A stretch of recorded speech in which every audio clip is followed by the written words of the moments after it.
March 18, 2001 was a very interesting day for 4 families.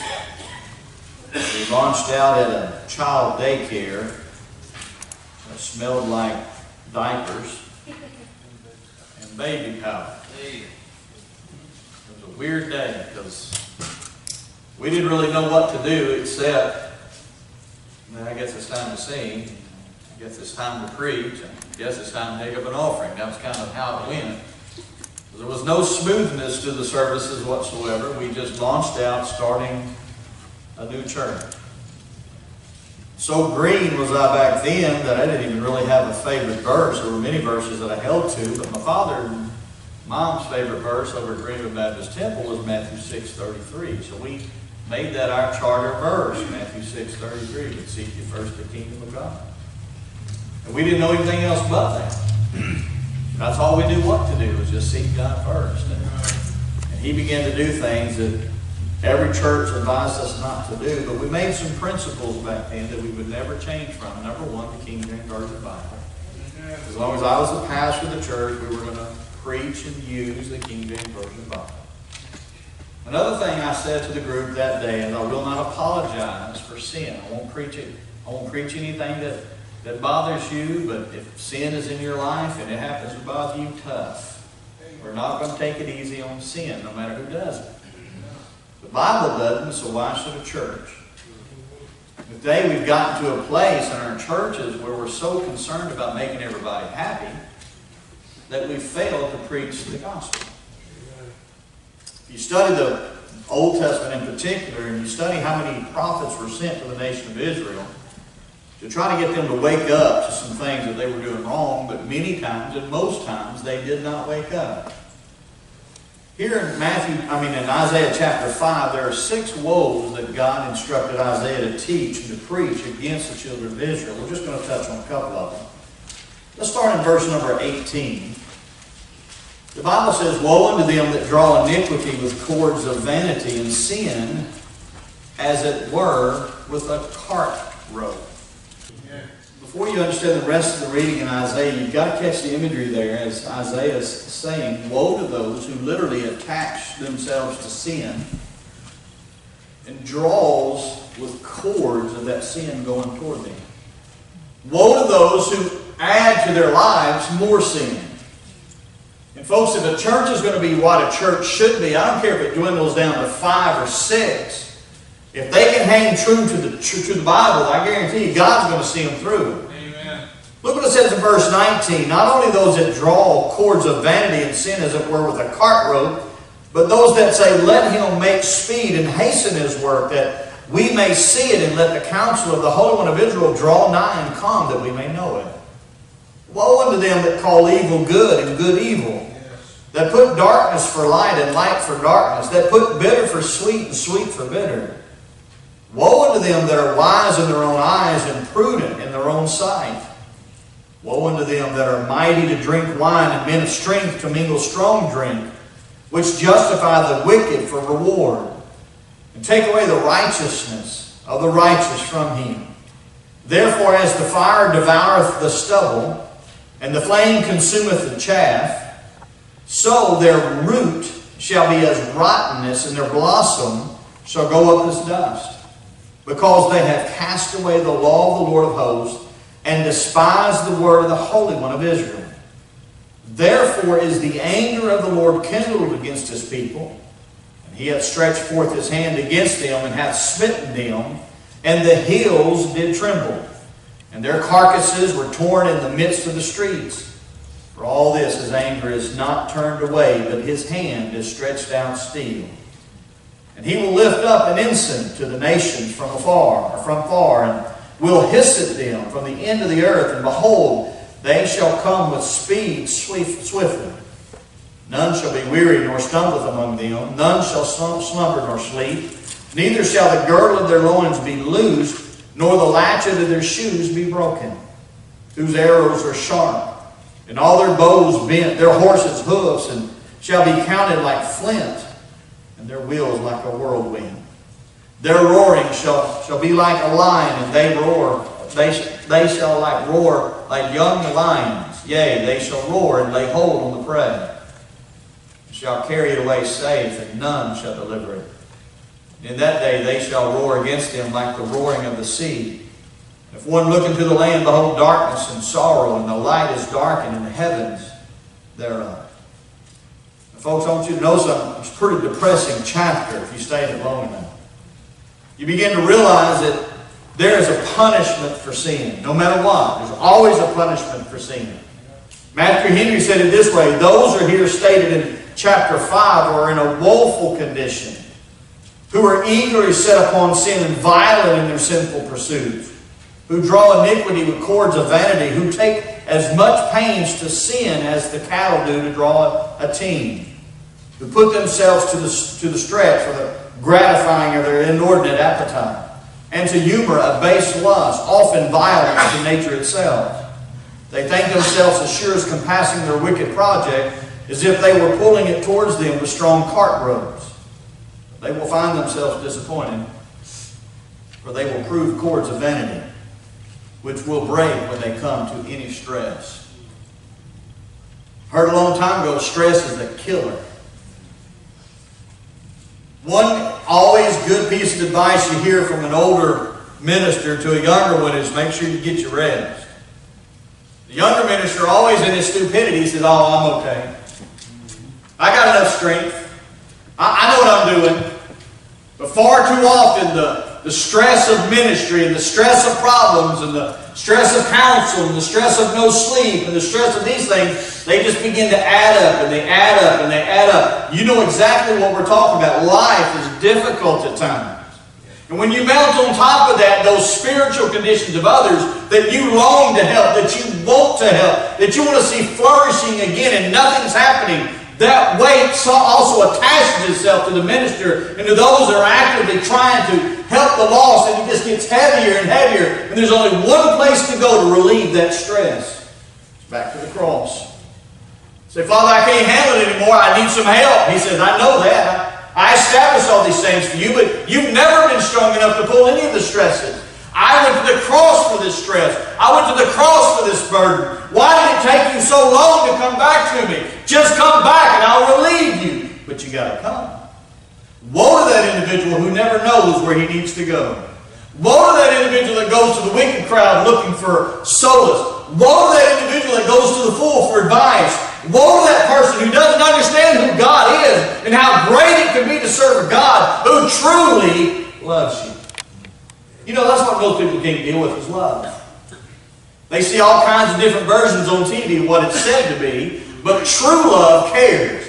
True love will get down there in the trenches with you and get dirty with you if that's the need. True love will make sure that your needs are being met if they can. True love will make sure that they invest themselves in what you're doing. Many people pat you on the back and say, have a good day in the Lord. Well, I'd have a better day if you'd spot me a 20. But don't have that good day in the Lord. Amen? Isn't that the truth? You ever really ask somebody how they're feeling and you really didn't want an answer? How you feel? Well, I didn't expect you to tell me. Because 30 minutes later, they're still telling you, and this, and this, and this, and this, and this. We all understand it. You got people in your church you don't even ask questions to because you know the answer's coming before you even ask. And so you find yourself walking, navigating around church to bypass them and miss them. Woe to the person who stops. Woe to the individual who starts conversation. That's how you feel. What about these people of Israel? How could they not know that God loved them? How is it possible from all the deliverance that God had given them that they could not see that they were still attached to that rope that's drawing in vanity and sin and pride? And folks, today we find ourselves in churches trying to bark at people that know the truth, but yet they don't want to do anything when they walk outside the doors. It was said just today, Brother Jack said how often it is people come to church and walk right out the door, nothing has changed. Nothing. There's not a purpose anymore. We feel as if we can live our life Monday through Saturday, come back to God's house like we want to on Sunday, dress up a little bit, put on a little foo-foo juice, everything is fine. We'll even make ourselves a devout Christian by putting a little something in offering plate. Folks, that does not make you a devout Christian. Right. That makes you someone that's trying to get rid of your guilt. What really is a test of time is some Monday morning when you're not at your best, and if it is Monday morning and you're at your best, I want to meet you. Because I have never met anybody good on Monday. Ever. In the history of my meeting, I've never met anybody in a good mood on Monday. They're always sour. It's Monday. But you come about hump day, about Wednesday, people start to get a little bit better mood. By Thursday, the anxiousness of a Friday is set in. And Friday morning, they get up going to work, man, I'm going to get done this day, get off, I'll be ready. Because come Saturday, I'm going to party. Then all Monday, it starts all over again. It's Monday. The world watches us, and they know it's like a book, and they know that you're going to be depressed. But it freaks out the world when a Christian that's really bought the precious blood of Christ, and they are wonderfully happy in Christ. They get up Monday morning and they walk in and say, how are you doing? They're like, what you up to, man? Oh, I'm not going to be in the woeful crowd this week. I'm going to praise God Monday morning. And I'm going to praise Him at noontime. And I'm going to praise Him in the evening. I don't care if you want to be down and out. God saved my soul. Do we understand the salvation of the soul? Do we realize that we never have to go to hell because Jesus Christ went there for us? Amen. Folks, He did everything necessary to secure our salvation. There's nothing else that needs to be done. And on Monday morning, most Christians are, oh man, I got up and get to work. What about you get to work? Amen. Right. It's coming a day when you'll long to do something and you physically won't be able to. Amen. Not too long back, I saw a soccer ball. I thought to myself, I bet I could kick the snot out of this thing. So I reared back, didn't stretch. Well, I hit with everything I had. And the pain started at about the foot, goes all the way up to the gluteus. And I'm going to tell you everywhere in between. And I knew I kicked that ball for 3 days. I'm 51 years old. I don't need to be kicking any soccer balls anymore.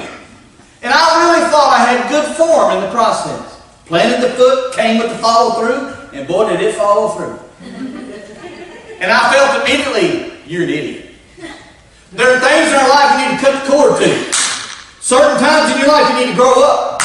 You need to get rid of this stupid thing in life because it ain't going to do but hurt you. Amen? Cords of sin are something we need to immediately learn early on in life. Let's cut the cords of this sin, because if we don't, that sin is going to mount and it's going to destroy us along the way. The children of Israel had no concept of holiness. And the Lord kept sending prophet after prophet saying, I've redeemed you. I love you. Why don't you stop doing this? Why are you worshiping false gods? And they said, because it makes me feel good. The cords of the wicked are always drawn by worldly lusts. Years ago, I remember as a kid, my very first underwear commercial. It was for Sears. And there she was. Woman across the screen in a bra. I was like, what? I had 4 brothers. That was a culture shock. But that's the least of the commercials today. Our kids are growing up in a wicked, wicked world. We got 6, 7, 8, 9-year-old kids already involved in pornography. We got kids around this church that sneak around on electronic products as if no one knows, and as if mom and daddy don't know, and mom and daddy should know, but they're being oblivious and saying, oh, my boy wouldn't do that, my girl wouldn't do that. Hogwash. You couldn't have trusted me back then with an electronic device. And I don't think a little child needs a telephone. They're not that important. They ain't even got any hot in the car. Who cares? Shut up, you don't matter. You just learn the English language. You just know a few words. You're not even important yet. What you got a phone for? Can you imagine Emma making a long distance call to one of our missionaries? This is Miss Emma. I'm calling as a representative of Grace Baptist Church. How are you doing over there in Korea? How are you doing over there in Vietnam? How are you doing over there in Australia? They're like, who is this? I'll say this is Emma. Can you imagine? Can you imagine going back to him and saying, okay, give me a full rundown. What did y'all discuss? I got. But all you get out of it. Why? Because she is not of age yet. Now, there might come a day when Emma grows into that status and she may have the most wisdom of anybody in this church. But at this point, she ain't got it, amen? That's not a put down to Emma. She has to grow. Amen? How many times do we find ourselves getting mad at God because He doesn't do certain things for us? Folks, let's be honest. If God did certain things for us, you wouldn't be able to handle it. You're not spiritually mature to handle it. You ever said, God, why did this have to happen to me? God said, I want to teach you. I want to show you. This is what it's all about. You got to watch. You got to pay attention. But Lord, I still want. No, you're still tied to that cart rope. You're still drawing sin like you do on a cart rope. You're hooked up to the team of the devil, and you're still drawing sin towards you. You don't understand yet. I need your soul attention. Got it in there, Brother Wheeler. Soul attention. Amen. Look what it says in 1 Corinthians chapter 6. Look at this with me. 1 Corinthians chapter 6. In order to break that chain, that cord of wickedness, we're going to need some major help. Don't think you can turn over a new leaf today and everything get better. It doesn't work that way. You need some true restoration of the heart. You need to have a willingness to come to God and say, God, I'm a sinner. And this is my problem. And I don't need you to just address it today. I want you to wipe it away from me. I want to get away from that. Job was such a righteous man because he eschewed evil. Can you imagine if people at Grace Baptist Church finally got it in their life? I'm tired of sin. I'm tired of the problems it creates. You know what you'd have to address? Gossip. Overeating. Rated R movies. Vines on YouTube. Ain't none of this stuff good for you. We always love watching someone else stub their toe, but it ain't your toe. 1 Corinthians chapter 6, look at verse 15. Know ye not that your bodies are the members of Christ? Shall I then take the members of Christ and make them the members of an harlot? God forbid. What? Know ye not that he which is joined to an harlot is one body? For two, saith he, shall be one flesh. But he that is joined unto the Lord is one spirit. Flee fornication. Every sin that a man doeth is without the body. But he that committeth fornication sinneth against his own body. What? Know ye not that your body is the temple of the Holy Ghost which is in you, which ye have of God, and you are not your own? For you are bought with a price. Therefore glorify God in your body and in your spirit, which are God's. Turn over to 2 Corinthians chapter 7. 2 Corinthians chapter 7. The Bible says in verse 1 of that chapter, just going to read that first verse. Having therefore these promises. What promises? I love the therefores and the wherefores of Scripture. Therefore, because you are a Christian, you have certain promises given to you. Number one, you'll never be alone. You ever felt alone? Have you truly ever felt? I mean, you may be surrounded by people, but you feel alone. The Bible teaches us He'll never leave you nor forsake you. You can never walk outside of God's umbrella of love. He'll never quit loving you, no matter what you do. Folks, if you got those two things in a relationship, you got most of it licked. Look what it says. Having therefore these promises, dearly beloved, let us cleanse ourselves from all filthiness of the flesh and spirit, perfecting holiness in the fear of God. And you want to know why there's not more older folks training the younger folks in our church? Because the older folks are more guilty than the younger folks in doing the filthy stuff. Say it ain't so. Folks, if our elderly were in right tune with God, when they saw a young man or a young woman doing things that they knew were contrary to the Scriptures, they would come to them in love, pull them aside in private and say, oh, let's don't do these things. Let me tell you why. Because at the end of that rope, you're going to find stress. And when that stress reaches its peak, which will be a lot sooner than you ever anticipated, it's going to snap. The whole cart's going to come raining down on you. It's going to be painful. And it's going to hurt. You don't have to tell a man that pornography is wrong, nor do you have to tell a woman. Why? Because it's ungodly. It's sordid. You do not have to sit there and question, well, I'm getting older. What about adult themes on movies? Folks, you don't need no adult themes. You can do without all that mess. But there's a lot of technology that infiltrates our churches today. And folks are sitting there wondering why they're getting weaker in the faith. Weaker in the faith. Weaker in the faith. Because they're hooked up to the wrong carts. And they're drawing sin to their homes. They're drawing sins into their homes. They're allowing things to be said on television that they would never let someone say in the flesh. But yet they listen to it on TV. Some of you come up and say, Brother Paul, it's not that bad of a movie. It's just got this, this, and this in it. No, that's bad. Why? Because it's not holy. Are we not all guilty? Well, it's rated R for the violence. Well, who needs the violence? You want to know why we don't trust anybody today? Because we don't know how to. It's a brainwashing effect that's been going on in Hollywood for the last 50 years. They've been brainwashing society. Don't trust anybody. Don't be kind-hearted to anybody. I've even thought, I've seen persons stop on a broke down side road. The first thought that runs to mind, are they crazy? Do they have a gun? Are they going to stab me? Why? Because our program and our society has become so vile and so wicked, we do have to be careful today in ways we never would have had to be careful before. Why? Because the innocency, that sin, draws in and destroys. It makes everyone unsafe. 1 John chapter 2, verse 16 says, For all that is in the world, the lust of the flesh, and the lust of the eyes, and the pride of life is not of the Father, but is of the world. And the world passeth away, and the lust thereof. But he that doeth the will of God abideth forever.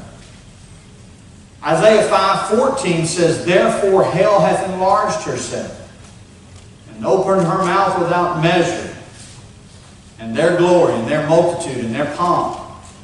He that rejoiceth shall descend into it. Secondly, the cord of this wickedness that we have in our world today is driven by dysfunction. Go back to Isaiah chapter 5. Look what it says in verse number 20. Woe unto them that call evil good, and good evil. That put darkness for light and light for darkness. That put bitter for sweet and sweet for bitter. Sabrina and I was watching one of those documentaries the other day, Yahweh Ben Yahweh. It was a black man in California or Florida, I can't remember. But he started a cultic following. Everybody wore all white. And they would go out and panhandle. $10 a day was the goal from each member, to get $10 a day. Not to spread the gospel message, but to collect $10 a day and hand out a pamphlet. Before you knew it, they started going to some of these poorer areas of Detroit and down into Florida and in California, and they began to have a following all over the country. Thousands of members. And if these members that were at the main church did not bring in $10 a day that they could give to Yahweh Ben Yahweh, they were taken to the punishment room. They were caned, or they were beaten, or they were made to kneel on their knees for hours on end. And the ones that were totally speaking out against this sect or this cult were taken, and they were literally boot stomped to death. Bodies were being hidden, being buried all over the place. They went into this one neighborhood. The neighborhood didn't want anything to do with them, so they firebombed the neighborhood, burned down the houses. And that's how they were getting their message out. You read the Bible, Jesus Christ never condoned such behavior. Never. People say, well, what about the Old Testament? What about the Old Testament? The land that all these Philistines and all these other immoral people were living on, that didn't belong to them. That's God's real estate. And God established a certain area for the children of Israel. And everything went against it. Everybody fought against it. So when God sent the children of Israel to fight back for that land of Canaan, He was only giving them back what was already given to them by God. They had violated that real estate. They had violated that piece of property. That cord of iniquity was tied to the wrong cart. And they were pulling themselves faster and faster. Instead of coming and purging the land, they started watching what they began to do. And they began to endorse their little gods. And before you know it, they were having full-blown orgies and child sacrifice and everything else that was immoral. It's hard to imagine offering up your child on the fires of Molech, if that's what was going on. The The sons of the priests were taking advantage of the women when they came to sacrifice. Horrible things were taking place at church. Therefore, the house of God began to stink in the nostrils of the land. Nobody wanted any part of it. Why would they? Your wife goes to sacrifice and she's forcibly raped. Why would any man want to send his wife back to the church? Or any man in his right mind? You talking about dysfunction. The children of Israel were living in a dysfunctional status, and so are we in America today. We are calling things good that God says are evil. Do you remember when homosexuality was a no-brainer? Yeah. No one ever discussed it. Everybody knew it was wrong. Yep. It was all in the closet, and I'm glad it was. I wish it had never come out. No, not that it's brand new. It's always been there, but trust me, God never endorsed it. But there are churches now that call themselves Baptists that are voting whether or not they should embrace homosexual membership. Just in my lifetime, the culture has changed so much. It used to be commonly understood that sex before marriage was wrong. And I don't care what the story, but I love them. They are so pretty. He is so cute. Trust me, as a youth director for almost 9 years, and we talked to so many of them that made mistakes. And they would come to me and say, "Oh, Brother Paul, you don't understand. We are meant for one another." Well, if you're meant for one another, why not wait? What would it hurt you to follow God's plan in that order? God will bless it more. Oh, no, we can't wait. We're in love. Trust me, life happens a weekend.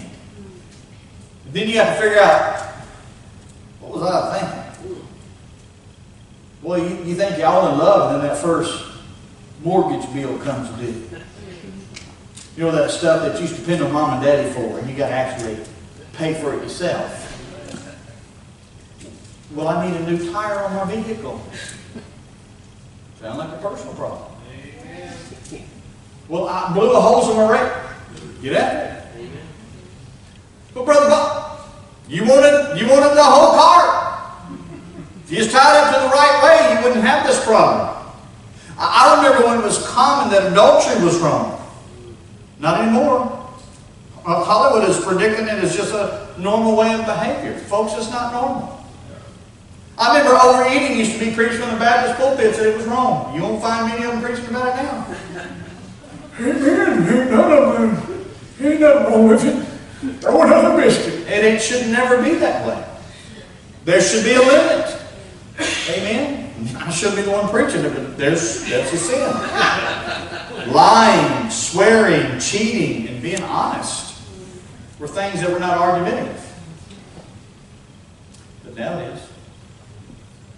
Preachers used to know their place. They used to preach on hell. They used to preach on kindness. But now they seem more concerned about control and money and power than anything else. You ask a preacher how his church is doing. The first word of it, well, we're running about. No, that's not what I asked. Say, how's your church doing? Well, we're running about. That's not what I. How are your church? Well, we got 100, 200. I don't care how many people you got. I said, how are you doing? Is the devil fighting your church? Everything seems to be going good. Well, then there ain't no preaching there. The devil ain't fighting your church. Trust me. The devil ain't concerned with your church. There ought to be some sick folks in your church that are struggling, spiritual, having problems, and don't know which way is up and sideways. They're so discombobulated. You want to know why? Because the devil's hot on their heels, and it's hard to be saved. Remember the argument for tattoos? I remember as a kid, if you had a tattoo, you were either in the Navy, Marine Corps, the Army or Air Force, or you was a heathen. And I remember that they used to cover up their tattoos when they came to church because they were ashamed. Some of those tattoos did not have great origins. The Bible teaches us in Leviticus that our bodies don't belong to us. Christians today, oh, I got this really nice tattoo. It's so pretty. The artwork is so there. Would you look? It's all around my ankle. It's pretty. The Bible says don't tattoo your body. Don't mark your body. Don't belong to you anymore. You know how hard it is to go into a gym and go into the thing and flex with no tattoos? Really hard because they ain't got no muscles either, but that's beside the point. No tattoos. Some of them guys have a mean looking tattoos like, I kill your mama tattoo, you know what I mean? Or the barbed wire one, I rip you, man. You know, and then they got the Essie teardrop. Yeah, you see, you know, north side. Tattoos used to be commonly understood. We don't condone tattoos. Now, this does not say that those who have tattoos are going to be voted out of the church. But this is God's house. We'll do our best to cover them. Why? In reverence to Him. That's what the Bible teaches. Why is these things important? The children of Israel missed them all. And they wind up tying into the wrong cords. And they began drawing cords of vanity. And it got them in trouble. I remember a long time ago, Lester Roloff saying the horns of the television are the antennas to the devil. Or something like that. Yeah. Did I say that backwards? Yeah, something like that. I remember as a little kid thinking, gotta come in our house, we gotta get rid of the TV? I mean, we gotta give up tea, coffee, and Dr. Pepper? For my dad to give up Dr. Pepper was a big deal. You have no idea. It leads to greater sin. Greater sin! He's just old-fashioned. I wish God would send some more Lester Roloffs. We need some more Lester Roloffs in this world. We need some young men to step up and say, you know what, Brother Paul, I don't understand it, but I'm going to latch onto the right card. I'm going to cut those cords of vanity. I'm going to try to get them out of my life. And I'm going to trust them to God. I'm going to look like a weirdo, especially today, because everyone's doing it, but I'm not going to do it. It may feel good, but the bumper sticker still doesn't apply. Isaiah 5:25 says, therefore is the anger of the Lord kindled against His people. And He hath stretched forth His hand against them, and hath smitten them, and the hills did tremble, and their carcasses were torn in the midst of the streets. Oh, God's a God of love. He wouldn't do that. Read the history of the Israelite people. For all this, His anger is not turned away, but His hand is stretched out still. You ever been in a rainstorm?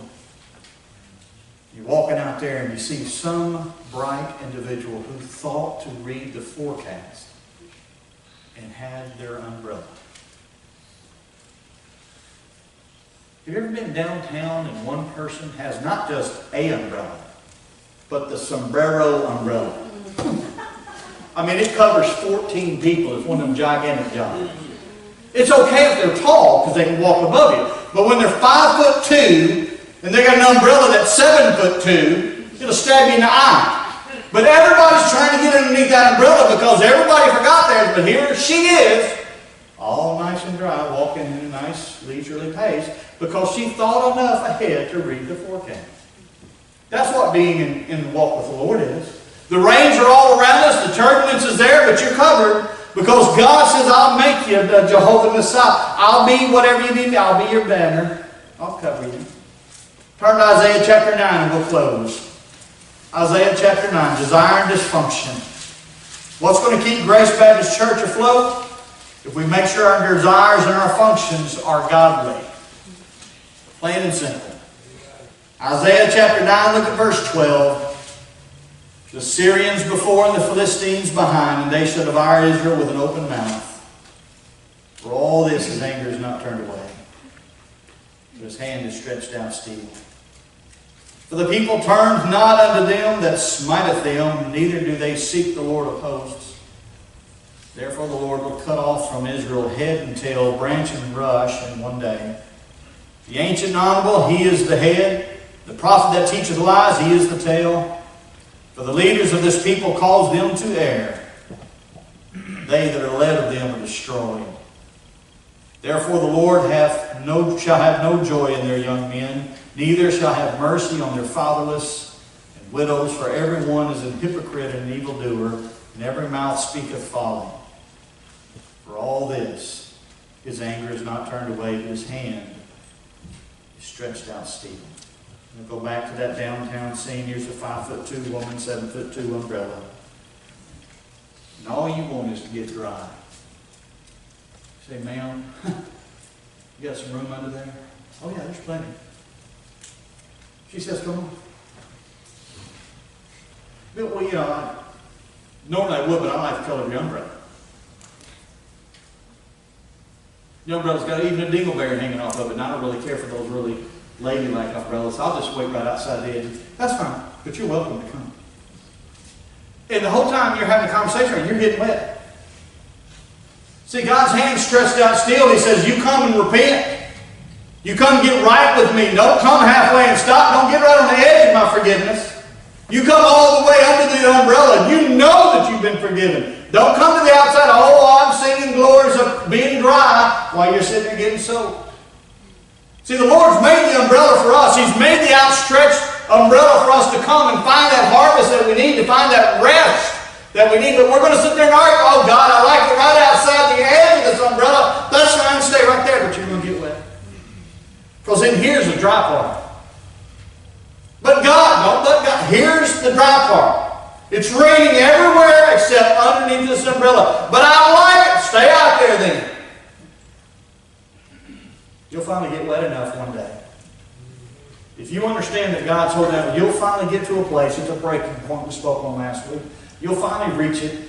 You say, God, I'm tired. I'm miserable. Well, the dry part is still available for you if you just come. But it stopped raining. Yeah, but the heat's coming. The heat's coming. You're wet now, but you're fixing to get really hot. The further and the longer you stay outside the protection of God's umbrella, the worse chance you have to be touched by the climate of the world. You get under that umbrella. Let God do the healing. Father, we love you. We thank you for your message here. Thank you for the illustration of the woes. Father, Lord, all of us that have divulged ourselves in sins knowing that it was wrong. Lord, our job is not to sit here and point fingers in judgment at one another. We're all guilty of sin. None of us are given the cloak, that cloak of righteousness, to be the judge. And Father, help us as a church, instead of condemning one another, help us to lift each other up. Lord, I pray that our elderly would do their part, and I pray our younger would do their part, and somewhere in the middle, revival is waiting. Lord, I know everybody's weary physically this day. Been a lot of work going on in Great Baptist Church this weekend. And Father, help us finish the service. Help us not to be in a rush to get out of this place. Help us to get to this altar where we need to be. If you've touched our hearts about anything, I pray that we'd be bold enough to step forward and take care of it. In Jesus' name, amen.